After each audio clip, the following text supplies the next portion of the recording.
La première pirogue est arrivée dans les îles Canaries. Depuis 30 ans, les Africains empruntent cette route de la Méditerranée pour espérer un avenir meilleur. Un phénomène qui, selon le président de la Fédération africaine des îles Canaries, Mame Cheikh Mbaye, a connu un boom en 2003 et 2006, avant de connaître une croissance exponentielle en 2023.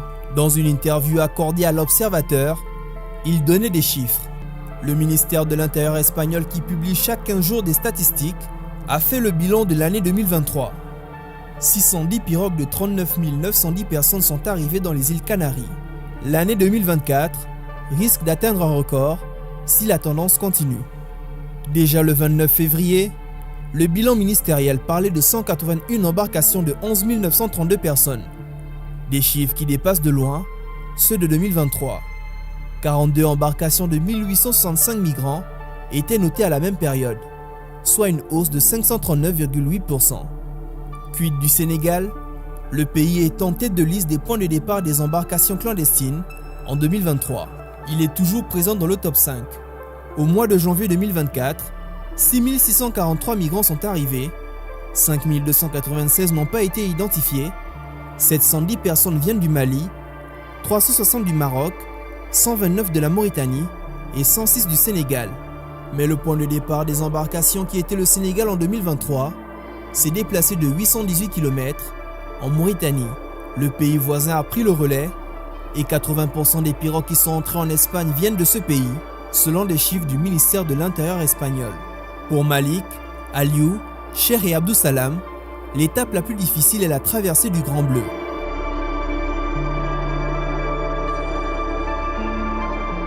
À plus de 2600 km de Las Palmas, la réalité est autre. Toulouse. Sanou Diaby, âgé de 25 ans, nous raconte le film de l'expulsion des 267 migrants qui occupaient depuis 2022 un bâtiment de l'université Paul Sabatier, transformé en squat. Vers 6 heures, je descendais pour partir au travail et j'ai rencontré des policiers qui étaient en bas. Ils étaient nombreux, en plus ils avaient entouré, tu vois, le bâtiment, donc tout est pris. Ils m'ont attrapé, ils m'ont demandé si j'ai un petit papier ou passeport avec moi. Je leur ai dit non, j'ai seulement laissé ça avec moi, c'est voilà. Et je leur ai montré ça, ils ont regardé, vérifié. Ils m'ont dit de les suivre. J'ai dit, mais je dois partir au travail comme ça, là où je suis comme ça.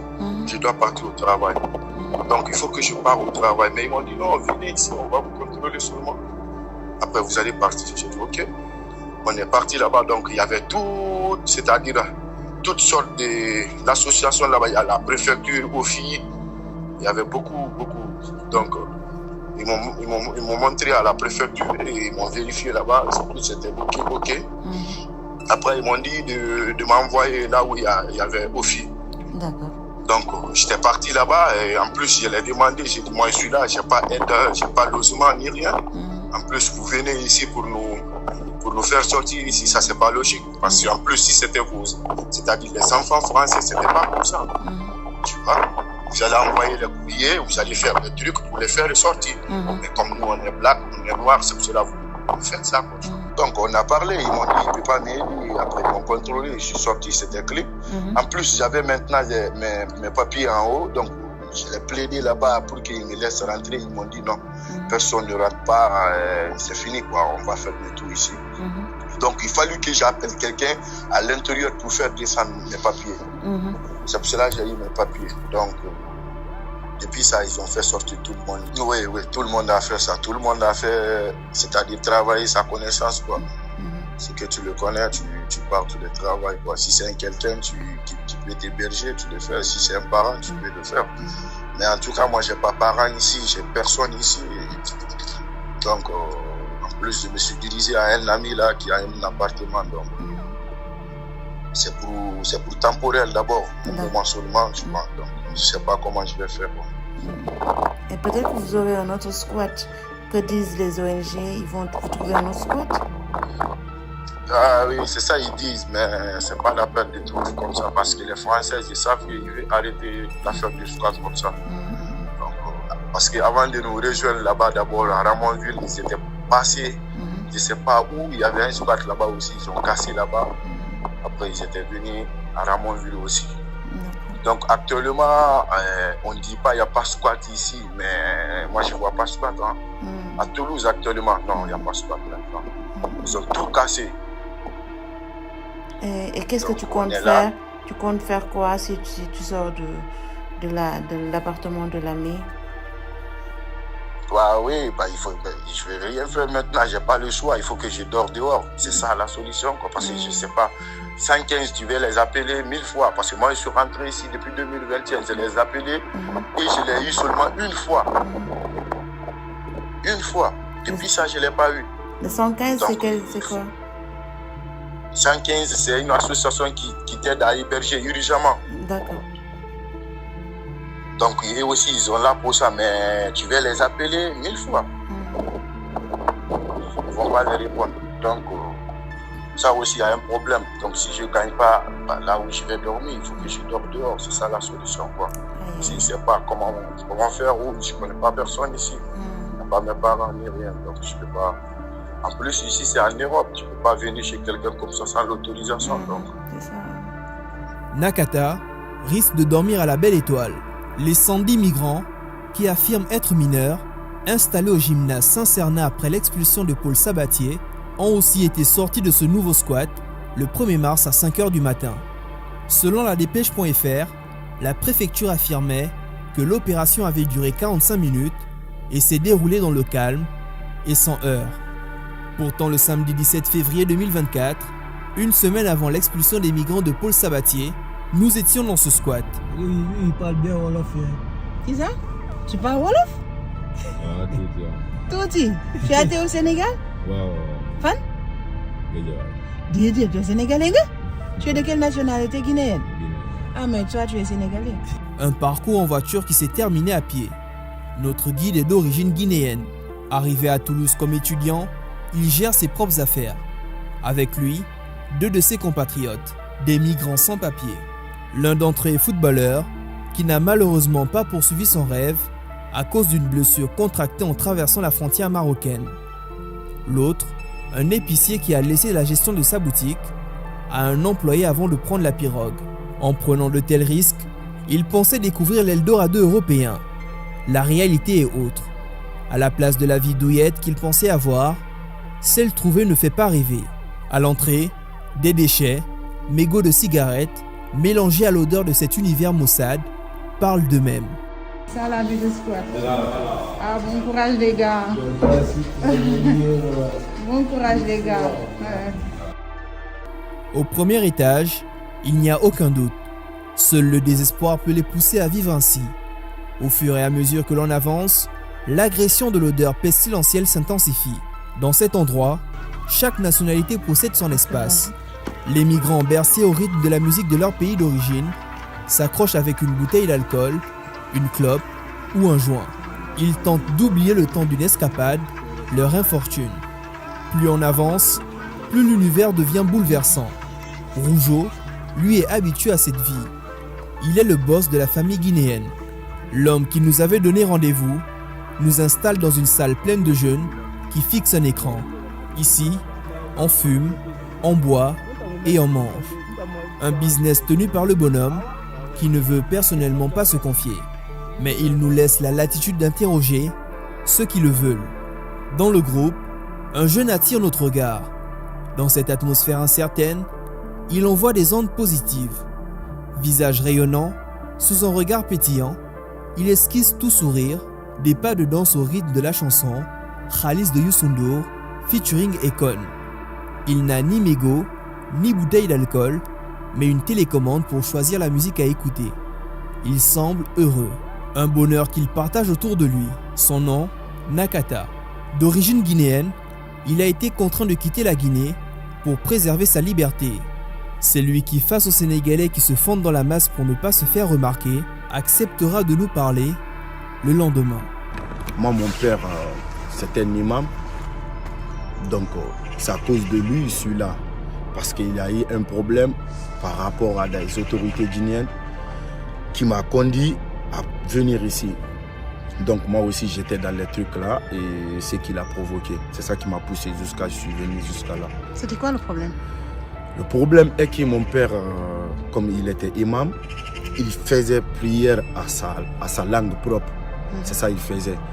Alors que dans la vie, c'est-à-dire dans le fonctionnement de la gouvernement, on doit prier soit en arabe, c'est ça seulement. Tu ne peux pas prier dans une autre langue. Mon père, lui, il faisait prier les gens dans sa langue propre. Ala le kabon, tando ala ye jaba don kolumarile, mahinalale hinalale, sarali lo mansale, agnile le batula, agnile le matarala. Donc, par rapport à ça, l'autorité guinéenne a commencé à le menacer, soit disant qu'il faut qu'il prie en arabe. Donc, alors que lui, il dit, même si c'est prophète Mohammed, paix et salut sur lui, il a prié dans sa langue arabe. Tout le monde connaît, c'est-à-dire c'était des arabes, il parlait des arabes, quoi. Donc, lui aussi, il a décidé de parler ce qu'il entend. Peut-être c'est ça, il se sent bien. Parce que moi, je l'ai demandé pour ça, pourquoi tu pries en malinké. Il a dit, pour prier en malinké, je me sens bien, au lieu de l'arabe. C'est ça, je comprends. Donc, à travers de ça, les autorités guinéennes, on l'a enfermé, c'est-à-dire 2 mois de prison et 6 mois de sursis. Au deuxième arrestation, j'étais là-bas, j'étais parti en vacances, parce que moi, je vis d'abord avec ma mère à Conakry. Donc, lui, il vit à Cancan.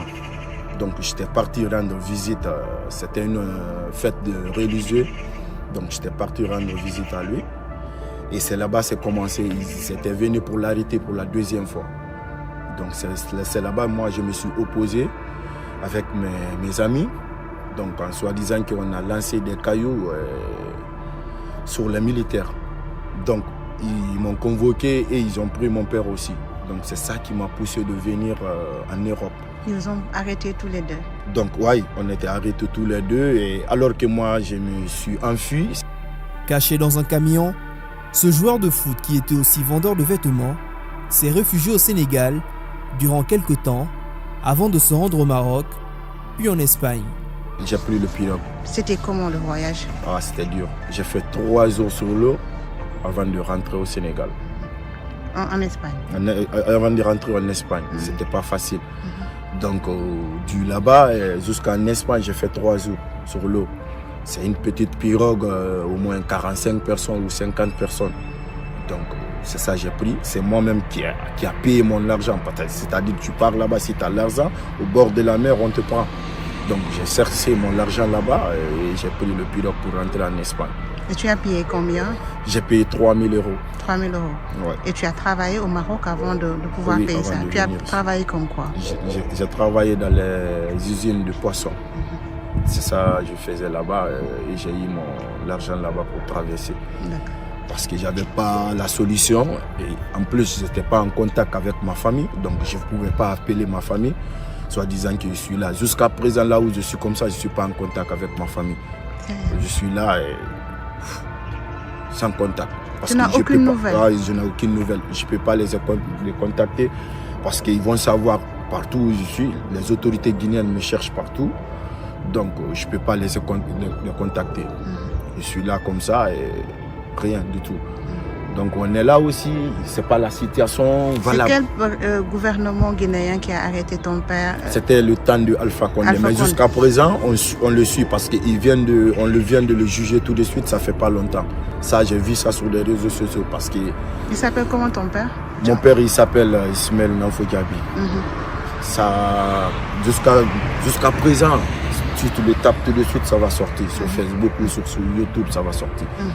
Donc on vient de le juger encore pour 12 mois de prison et 6 mois de sursis encore. Et 500 000 francs guinéens.